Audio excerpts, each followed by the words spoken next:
Olá, você que nos assiste, seja bem-vindo, seja bem-vinda ao Frente a Frente, que começa agora. A nossa entrevista hoje é com o ex-morador do bairro do Pinheiro, Antônio Elias Muricy Medeiros, um jovem universitário que teve a ideia de criar uma conta no Instagram intitulada Onde Estamos Agora, para divulgar e ajudar aos pequenos comerciantes e serviços dos bairros afetados pelas rachaduras e afundamentos de solo em Maceió, causados pela exploração de salgema pela Braskem. Bom, Antônio Elias, obrigada por ter aceitado o nosso convite de participar do programa hoje. Eu quero destacar aqui que essa iniciativa não tem qualquer viés financeiro, né? E quando foi que você despertou para essa necessidade de divulgar esses prestadores de serviço, esses pequenos comerciantes dos bairros afetados por essa exploração de salgema da Braskem, né, que afundou praticamente 5 bairros aqui na capital? Primeiramente, bom dia, Gorete. Agradecer a oportunidade de divulgar o projeto, né? Que é muito importante para a gente.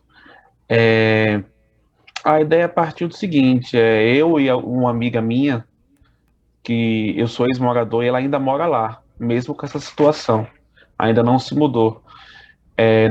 Nós somos moradores a vida toda do bairro do Pinheiro, vários amigos, família, tem toda uma história, e nós crescemos lá. Então nós conhecíamos todos esses cantos que foram afetados, né? Pequenos comércios, mercadinhos, churrasquinho, costureira, sorveterias, locais de sanduíche, todos eles foram afetados, tiveram que fechar. E muitos ainda resistiram por muito tempo, se mantendo no bairro mesmo praticamente desabitado, correndo risco de assalto, de invasão. Isso machucava muito a gente, magoava ver isso acontecer, né? O bairro definhando. Então a gente teve essa ideia juntos de criar esse incentivo às pessoas de tanto saberem onde eles estão agora, né? Os novos locais, para onde que foram, incentivar que eles irem lá consumir e como forma de ajuda.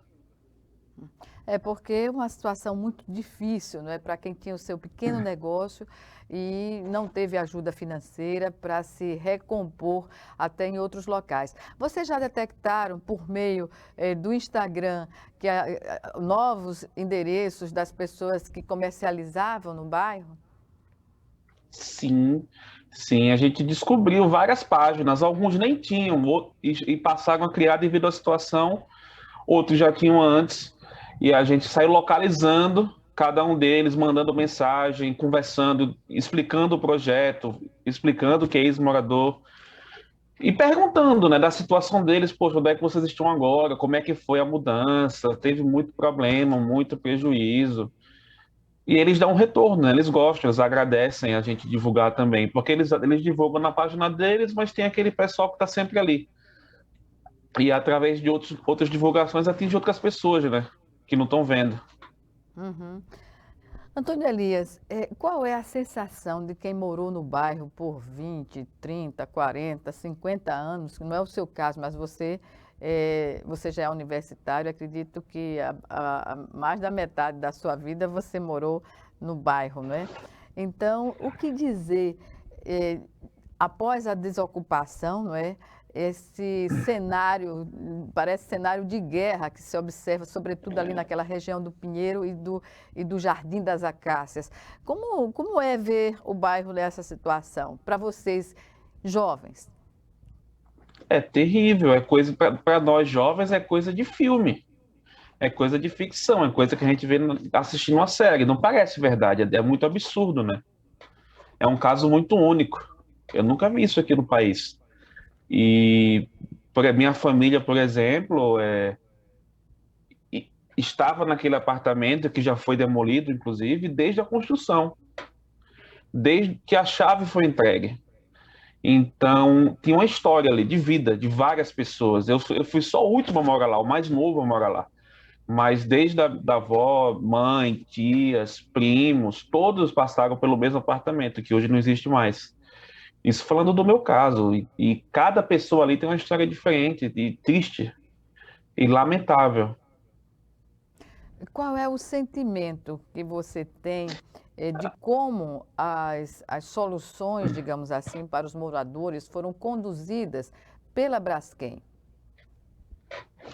Olha, não é um sentimento bom, não, para ser bem sincero, tá? É, o sentimento geral, quando eu converso com amigos que eram do bairro, com colegas, com ex-vizinhos, ex-moradores, o sentimento geral é de que não foi justo, que a forma de resolver não foi equivalente ao que a gente merecia, ao que a gente esperava, tanto questão financeira quanto assistência social. Foi tudo muito padrão em questão de valores para moradias completamente distintas. Então, não conseguia encaixar todo mundo dentro da mesma lógica. E assim foi, e assim continua sendo até hoje. Eu tenho pessoas que ainda estão lá. Eu tenho pessoas que ainda estão lá, amigos que ainda estão lá e ainda estão passando por o processo. E nada mudou, são 3 anos já. Antônio, em relação às pessoas que ainda estão lá, né, nesses bairros, qual é o sentimento dessas pessoas? Elas estão, na verdade, porque ainda não foi resolvida a questão da indenização, ou elas estão, algumas delas estão por não aceitarem sair do bairro? Existem os dois motivos. E outros.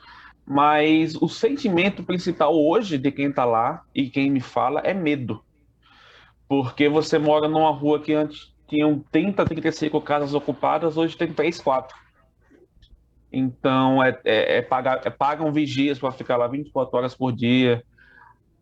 Às vezes, tu tá dormindo na tua casa e a casa do lado está sendo invadida, arrombada por pessoas que foram lá para pegar uma porta, uma pia. É essa a situação de quem está no Pinheiro hoje, disso para pior.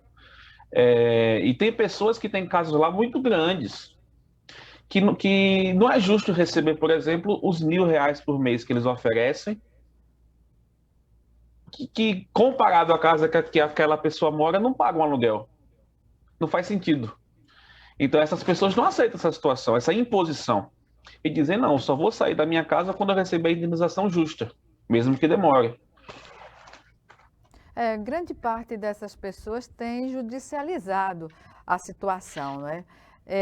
Acreditando que o justo prevaleça em detrimento desse problema que foi criado pela Braskem, quer dizer, a Braskem criou o problema, definiu o valor da indenização, o valor da ajuda, enfim, é uma situação que coloca as pessoas, milhares de pessoas, numa completa impotência diante do problema, né? Exato. Ou aceita. Resumindo, é isso. Não tem muita opção, não tem muito o que fazer. Ou aceita e recebe logo o que eles oferecem, que não é justo, ou você luta por não sei quanto tempo para conseguir o que é justo. E enquanto isso, você fica à mercê. Você fica na casa numa situação de medo. É isso.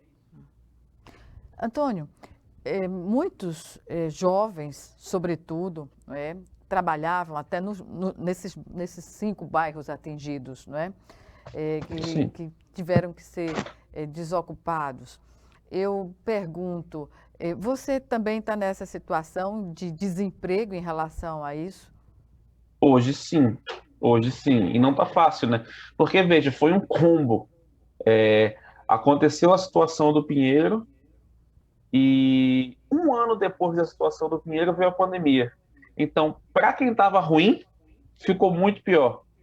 Aqueles que ainda estavam mantendo negócios abertos nos bairros, mesmo depois de 80% das pessoas irem embora, chegou a pandemia e tornou impossível, né? Foi o golpe de misericórdia, assim, ficou impossível manter qualquer coisa aberta.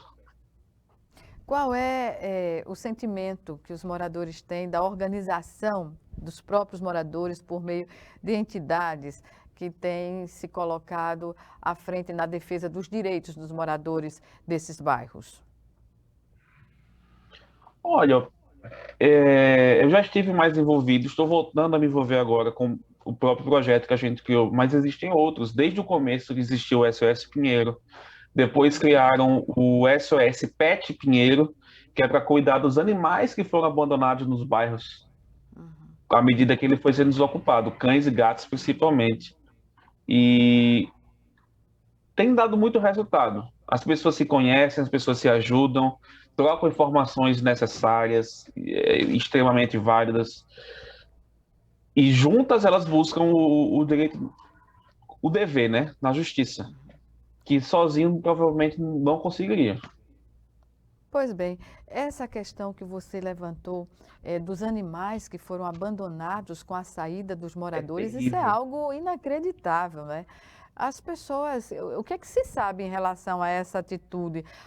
Os imóveis para os quais as pessoas mudaram, não comportariam o animal de Muito estimação? disso, muito. Como isso? Não procurar, por exemplo, uma alternativa de moradia para esses animais não seria uma atitude mais, digamos assim, mais humana? Pois é. Vamos dizer assim, que cada caso é um caso, né? Eu sei de casos que as pessoas moravam em casas grandes, com bichos, cães e gatos, e foram para um apartamento minúsculo, e era impossível, às vezes o condomínio não aceitava, às vezes ela só tinha aquele canto para ir, às vezes tinha que sair com uma urgência muito rápido da casa que estava. Então foram várias situações, e com certeza houveram pessoas que não deram devida importância, né? É de partir o coração, me deixa muito triste.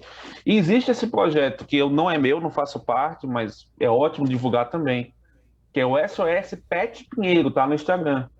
Todo dia eles fazem postagens, eles têm uma casa repleta de cães e gatos que foram resgatados dos bairros e cuidam, mas falta recurso, então eles sempre estão pedindo ajuda ou financeira, ou que alguém leve lá uma areia, uma ração, que paga um médico, um veterinário. E não é fácil, mas aquele pessoal está lutando muito. E é muito É, importante falar deles também. uhum, claro. É, eu passei recentemente, há uns 15 dias, por algumas ruas ali do Pinheiro, propositadamente, para sentir, né? A sensação é algo muito estranho, é muito estranho. Ruas inteiras desertas, o mato tomando conta, enfim, é uma situação com as pessoas que continuam lá, convivem com essa situação. Você tem informação? Sim, eu tenho amigos que eles estão lá, um ou dois pelo menos. E a situação é isso, é medo. Aí eles pagam pessoas para limpar pelo menos a área que eles estão morando, pagam vigias para ficar lá 24 horas por dia. É aquele negócio, abre o portão de casa para entrar com o carro, tem que olhar pro lado 10 vezes, porque é um É um deserto. Se acontecer qualquer coisa, não existe uma testemunha, não existe ninguém para fazer nada, para ver. É muito sério, é muito grave. total E recentemente, vulnerabilidade, né? exato, e eu tenho visto também pessoas que têm voltado para o bairro, que saíram e não conseguiu entrar no acordo com a Braskem e está voltando. Só Deus sabe que condição. É isso. Nós vamos chamar agora o nosso primeiro intervalo e o Frente a Frente volta em 1 minuto. Até já.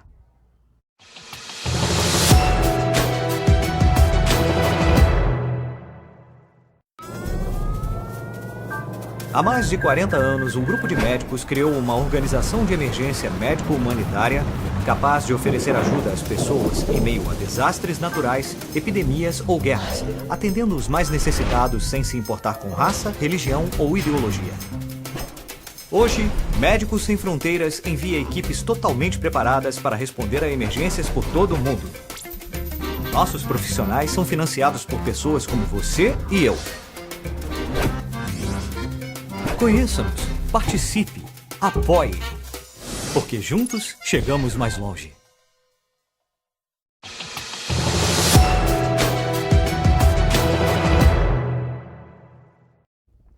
Estamos de volta com o Frente a Frente, que hoje recebe um ex-morador do bairro do Pinheiro, Antônio Elias Muricy Medeiros, um jovem universitário que teve a ideia de criar uma conta no Instagram intitulada Onde Estamos Agora?, para divulgar e ajudar os pequenos comerciantes e serviços que prestam serviços nos bairros afetados pelas rachaduras, afundamentos de solo, aqui em Maceió, um problema que foi causado pela exploração de salgema pela Braskem. Antônia Elias, qual é o sentimento hoje da juventude e dos moradores em geral desses bairros afetados, não é? Por esse afundamento generalizado, né, sobre a Braskem, que tem afirmado que toda aquela área vai se transformar num parque? Isso daí é o que eles dizem. Eu conheço pouquíssimas pessoas que realmente acreditam nisso, né? É aquele negócio, esperar para ver. Existe um medo muito grande entre os moradores dos bairros, isso eu posso afirmar com toda certeza, um medo de que, com o passar do tempo, daqui a 5, 10 anos, essa área volte a ser habitada. No caso, eles construam, tudo seja demolido e sejam construídos novos prédios. O sentimento é que isso não seria justo, a princípio, né? Porque quem que ganha com isso? Com certeza não é quem morava lá antes. É esse o questionamento. Pessoas que investiram, inclusive, nos imóveis, não é? E não tiveram a oportunidade nem de usufruir desse bem-estar, não é? Que, claro, as pessoas que moram nesses bairros bem dividida as condições de vida, até de alguns que ainda fazem muito sacrifício para fazer esse tipo de investimento. E o que as pessoas... Nesse caso, a Braskem, ela levou em consideração algumas benfeitorias que as pessoas tenham feito nos imóveis? Posso te garantir que não. O imóvel podia tá acabado de ter sido reformado e ele poderia estar defasado. O valor da indenização, seja do imóvel ou do dano moral, é o mesmo. Isso não foi levado em conta. Eu digo por experiência própria. Mesmo comprovando Mesmo a comprovando nota reforma, o fiscal, investimento? Isso. Essa atitude deles é só uma das. Que outras atitudes você questionaria? Olha, eles, no meu ponto de vista, seria justo que todos aqueles que se mudaram de lá tivessem a mudança paga por eles, por exemplo. Isso não aconteceu. Tinham muito poréns. Quem era proprietário podia, aqueles que moravam de aluguel, não. Eu não acho que deveria ter sido feita essa distinção. Só um exemplo. Uhum. A ação voluntária que aconteceu logo no início, como ela anda assim de outros bairros em relação aos moradores desses bairros afetados? A ação voluntária que você se refere à ajuda de aluguel deles. Exato. Certo. Olha, eu não tenho muita informação quanto a isso, pessoalmente falando, mas o que eu creio é que seja o mesmo valor que era desde o começo. É R$ 1.000 por mês, independente do imóvel. Se ele vale mais ou menos, não importa. Todo mundo recebe esse valor. Pois é, uma coisa que não faz muito sentido, né? Porque tem que ter compatibilidade do tipo de imóvel que você vai alugar, né? Para passar Exato. esse tempo até receber a indenização. Em relação ainda ao projeto, quando se estabeleceu, eu já acessei aqui o Instagram, foi recentemente, já tem mais de quase 300 pessoas que estão seguindo. As pessoas que estão sendo beneficiadas, os prestadores de serviço, os pequenos comerciantes, vocês têm alcance para chegar até eles? De que forma para que eles coloquem, né, os seus endereços? Eu vi que alguns deles já estão colocando, olha, nós estamos em tal lugar agora, enfim. Nesse sentido, o que se pode dizer? Olha, independente deles colocarem ou não, a gente sempre entra em contato de forma privada. A gente manda mensagem ou liga. Ultimamente a gente vai lá também, é legal ir. Até porque tem lugares que fazem parte da nossa história, então a gente quer ir lá ver, quer ir consumir, quer comer, tomar aquele sorvete, quer comer aquele churrasquinho, a gente vai e conversa com as pessoas, de tirar foto a gente mesmo. Quando não é possível fazer isso, aí a gente pede para eles, ó, por favor, manda, a gente explica o projeto, aí fala, ó, manda o seu endereço, manda umas fotos do local novo, explica pra gente como estão as coisas, e eles mandam. E aí a gente faz a postagem. Antônio, qual é a sua percepção, suas lembranças do que você viveu, não é, no bairro que você, não sei se você nasceu no bairro, mas a grande parte da sua vida foi lá, não é? Foi lá. Qual é o sentimento que você tem das lembranças? Que vamos falar de algo positivo do que foi o bairro que você conviveu. Olha, é engraçado até, é curioso isso, porque eu sempre tive o sentimento que lá o Pinheiro, o Bebedouro, ele parecia um mini interior dentro da capital. Era um bairro muito família. Eu sempre tive esse sentimento. Dava 5 horas, você via o idoso indo comprar pão na padaria, aquele negócio. Todo dia as pessoas seguiam o ritual. Tal dia, tal hora, e fazer aquela coisinha ali. Todo mundo se conhecia, todo mundo se falava. E esse sentimento é algo que para mim se perdeu muito, que só existiu lá naquele bairro. E era muito bom. Isso é que hoje, onde as pessoas saíram, né? Muitos vieram para a parte baixa, outros foram lá para cima, tentaram se distanciar ao máximo daquela área, né? Com medo de que se mudar e continuar perto, vai repetir o que aconteceu. É algo que termina se perdendo. Fora memórias com amigos, com família, que fica só no coração. Pois é. As dificuldades, né, para quem tinha a sua segurança, que não pagava aluguel, que tinha o seu imóvel, né, próprio, e hoje, para comprar, inclusive, deve ter encontrado muita dificuldade, porque o mercado imobiliário inflacionou, né? A gente sabe que em outros bairros, um imóvel ele foi supervalorizado 30%, 40% a mais do que valia, em função justamente dessa procura, né, e a demanda. Como foi para vocês essa questão? Foi difícil. Foram no mínimo 5, 6 meses procurando assim, toda semana. Toda semana, olhando na internet, indo lá olhar. Achava na internet, ia pessoalmente ver como é que era. E não foi fácil, porque exatamente o que foi dito. O valor aumentou muito. Tanto para quem buscava alugar, tanto para quem buscava comprar. E não era compatível com o valor que a gente recebeu de indenização. Isso eu falo pela maioria das pessoas que receberam indenização. Os preços aumentaram. Quem tinha apartamento quitado passou a ter dívida, porque passou a financiar.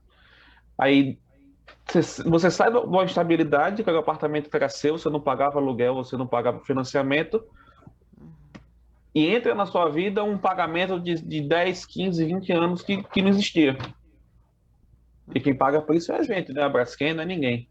Pois é, e no caso das pessoas com mais idade, que há uma restrição de tempo de financiamento, isso deve ter causado um impacto ainda maior, não é? Porque uma pessoa com 50 anos, 60 anos, saindo de um imóvel próprio para comprar, e com esse mercado inflacionado, necessariamente ela teve que financiar e num tempo mais curto também, não é? Mais curto, isso que implica numa mensalidade ainda maior, não é? do pagamento. E especialmente em relação aos idosos, tem todo o impacto emocional e psicológico, né? A gente sabe como o idoso ele é mais teimoso, ele é mais resistente à mudança. Então, muitos não queriam nem sair de lá. O simples fato de ter saído já foi terrível para eles. E depois encontrar toda essa burocracia, todo esse problema financeiro, aí ter que envolver filho, pessoas mais novas para financiar, e bate aquele sentimento, poxa, era meu, agora eu tenho outro canto que não é. Então é muito difícil. Eu vi isso de perto muitas vezes quando eu estava no bairro ainda. Você teve contato com pessoas nessa faixa etária que já Sim, apresentavam alguns distúrbios em função dessa ansiedade, desse medo de não saber o que ia acontecer no decorrer dos dias? sim, porque tinham pessoas idosos que eu conheço, que moravam lá, que estavam lá a vida toda. E a pessoa, nessa altura da vida, com 70, 80 anos, lidar com isso, ter que sair, ser obrigado a sair do canto que você está desde que você é pequeno, desde que você é jovem, vamos dizer, era muito triste. E aí vem a depressão, vem a ansiedade para as pessoas dessa idade. E às vezes pode ser fatal. É terrível. Então, na época, em 2019, quando isso tudo estourou, teve muito auxílio psicológico também. Teve muito programa social que envolvia o atendimento psicológico, especialmente para as pessoas da cidade. Visitavam Agora, em em casa, eu vi relação. muito. Pois não, pode falar. Aqui a palavra é Não é isso. sua. É só complementando. Os psicólogos visitavam esses idosos na casa deles, às vezes quase que todos os dias, porque era pesado. Antônio, em relação aos jovens, nesse aspecto, percebe-se algumas mudanças, alguns sentimentos, algumas situações que foram danosas assim para o desenvolvimento psíquico dessa juventude, já que eu pergunto isso porque você é um universitário da psicologia e pode detalhar melhor. Fique à vontade. Olha, eu acho que sim. Tanto psicológico quanto financeiro. Porque, por exemplo, eu conheço pessoas que, menos de um ano antes do que aconteceu, tinham financiado apartamento na área. Pessoas que estão começando a vida, pessoas com 27, 28, 30 anos, pessoas que acabaram de casar e estão ali realizando o sonho de um casamento, de uma casa própria, de constituir família, de iniciar essa etapa da vida. E tiveram tudo isso freado, barrado, né? Frustrado de uma maneira terrível. É algo que eu também vi acontecer de perto. E afeta, e desanima. Muita gente que nunca havia lidado com transtornos de depressão, de ansiedade, passou a lidar devido ao que aconteceu nesses bairros, isso é uma certeza. E para essas situações, pode-se dizer que a comunidade teve o apoio do poder público no sentido de criar uma condição objetiva de atendimento às pessoas? Você tem conhecimento? Até certo ponto, sim. Lá mesmo no bairro do Pinheiro, foi criada essa assistência ao morador. Eu não sei te informar se está lá até hoje. Ficava quase que em frente ao quartel ali. Essa assistência ao morador, aberta todos os dias, e era lá que a gente ia quando queria pedir para a casa ser avaliada, para ver se estava dentro da área que recebe o auxílio, que vai receber a indenização, para solicitar a visita da psicóloga, era sempre nesse local. Esse ponto que foi criado na época, em 2019. Antônio, vamos agora para o nosso segundo e último intervalo. O Frente a Frente volta daqui a 1 minuto. É já já.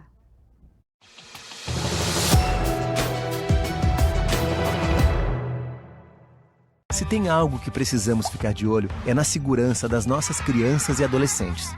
Violência sexual, uso de álcool e drogas, trabalho infantil, situação de rua e desaparecimento de crianças são exemplos do que precisamos prevenir e denunciar. Disque 100 e denuncie qualquer violação dos direitos das crianças e adolescentes. Baixe também o aplicativo Proteja Brasil no seu celular. Respeitar, proteger, garantir. Todos juntos pelos direitos das crianças e adolescentes. Doar sangue é seguro e não dói. O Hemocentro de Alagoas utiliza a mais alta tecnologia para fazer a coleta de sangue. Para doar sangue, é necessário ter mais de 18 anos, pesar mais de 50 quilos e apresentar um documento de identificação com foto. O doador não pode ter contraído doenças como a hepatite, sífilis, AIDS e doença de Chagas. Mais informações é só ligar 3315 2106. O Hemocentro de Alagoas precisa de você.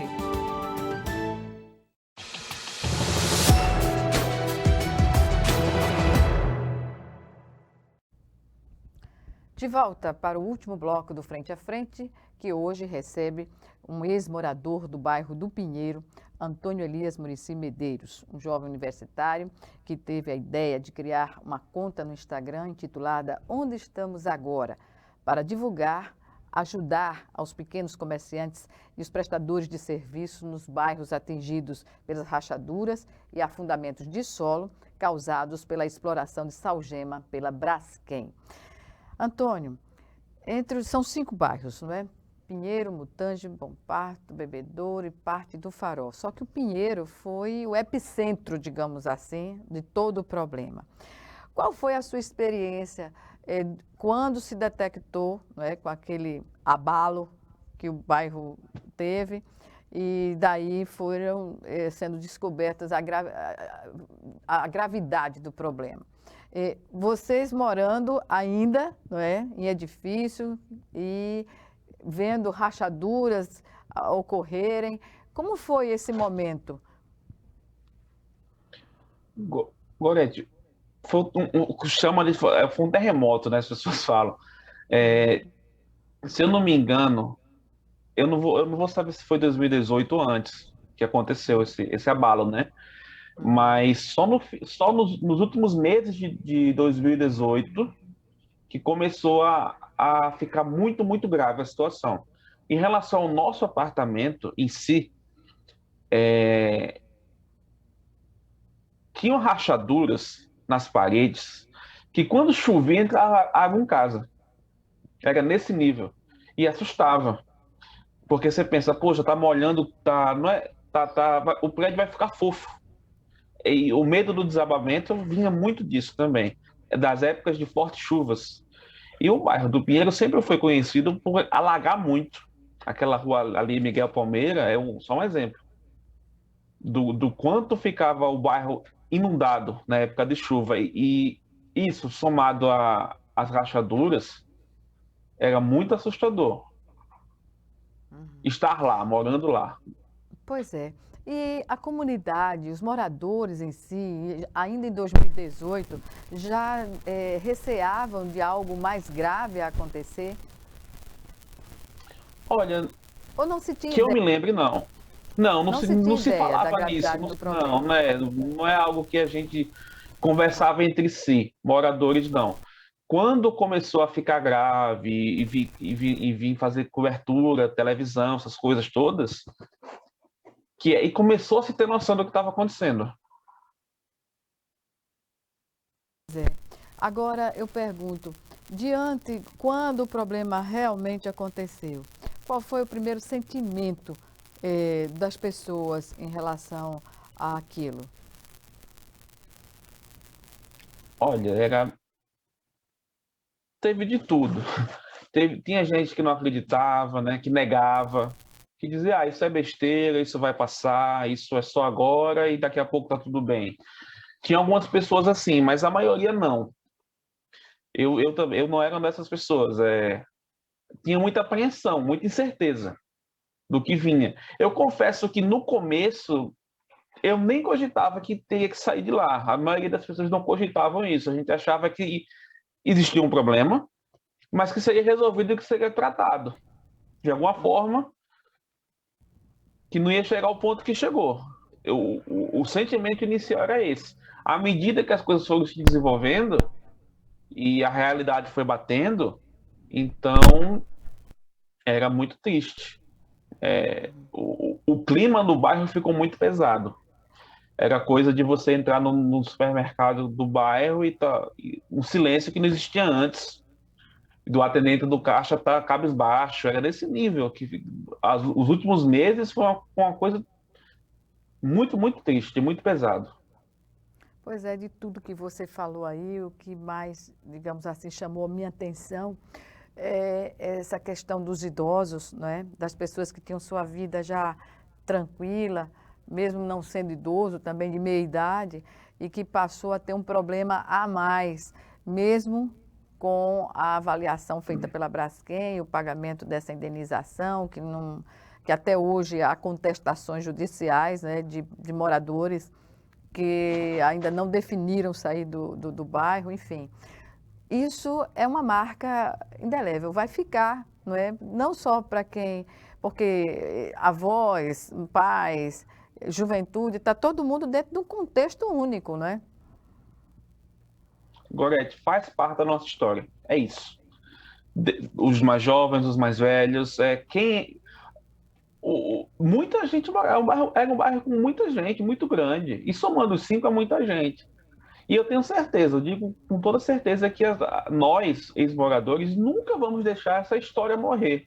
Nem o que aconteceu, nem a tragédia, nem deixar morrer as coisas boas, os anos e anos que moramos lá. Isso nunca vai morrer. Sempre vai ser lembrado. A internet ajuda muito nessa hora.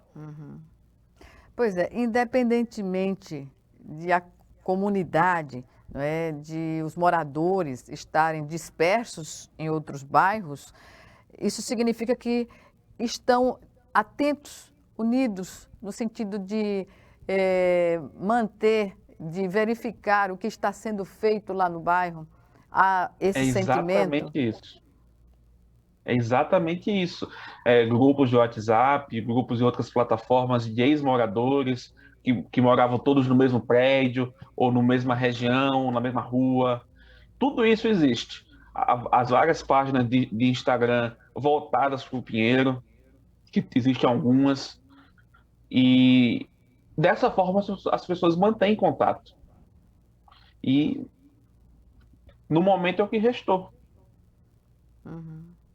Pois é, porque o que a Braskem afirma é que as áreas desocupadas serão transformadas em um amplo parque verde.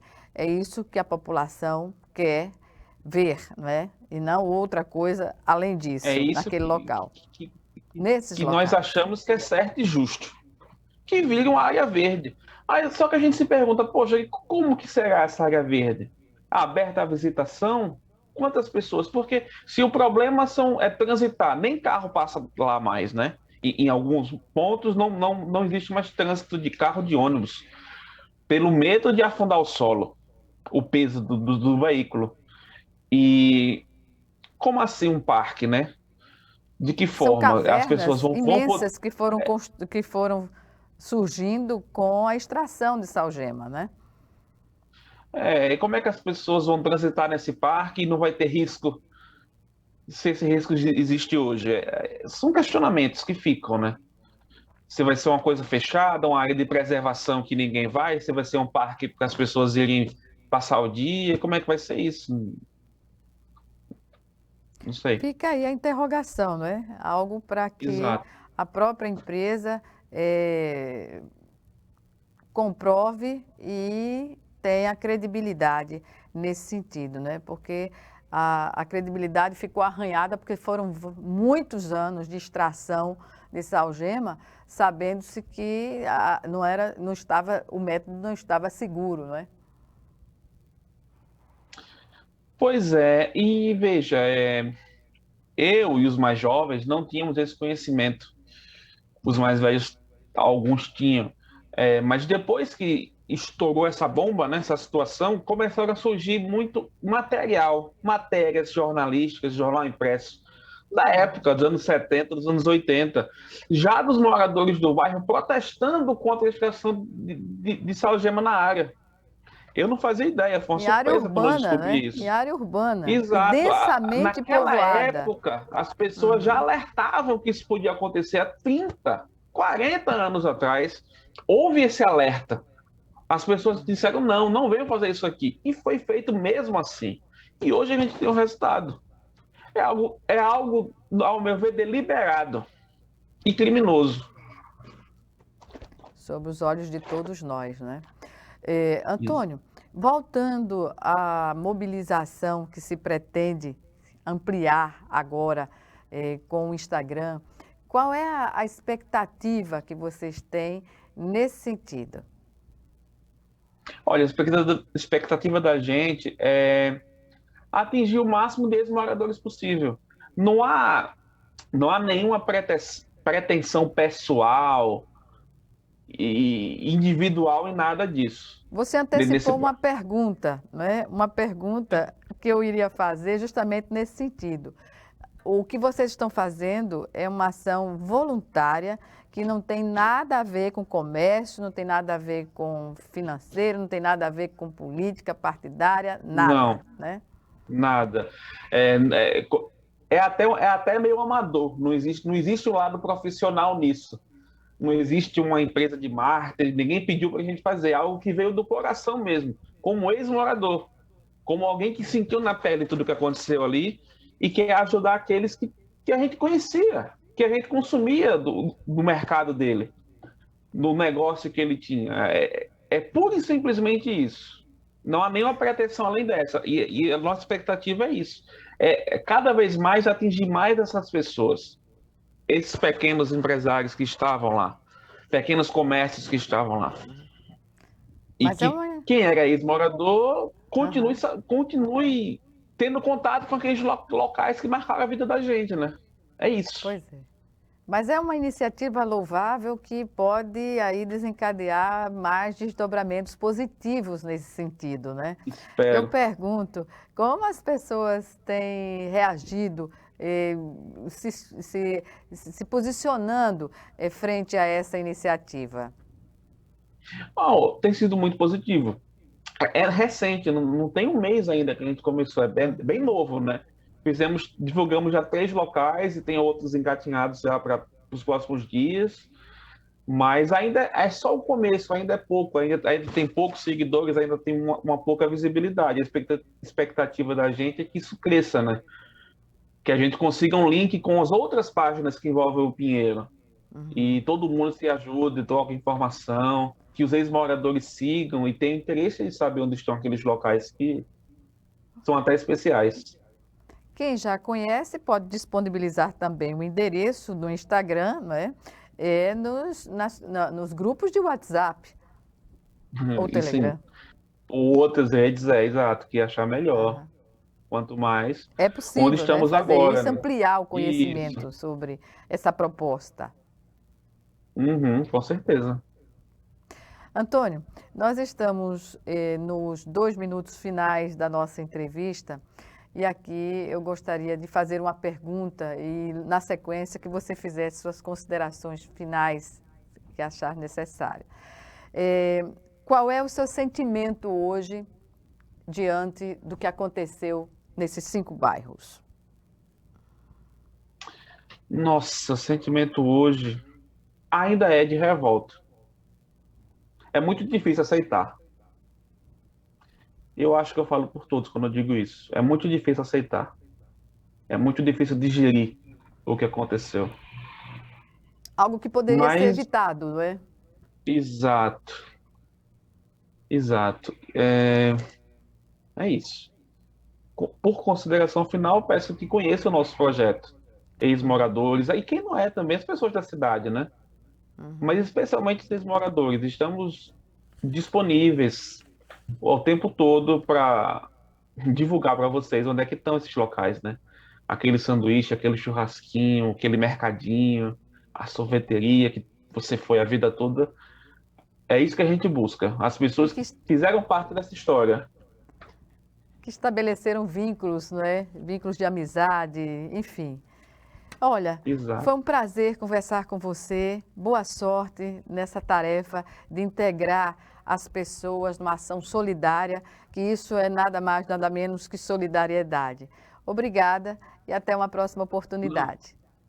O prazer foi meu. Eu agradeço muito a chance de poder ter falar do projeto. Especialmente nesse momento de começo. É muito, muito importante para a gente. Fico muito feliz. Muito obrigado mesmo. Eu que agradeço. Nós, telespectadores, também. Obrigada. Obrigada a você que nos assistiu e até o nosso próximo encontro, aqui, frente a frente, também com você.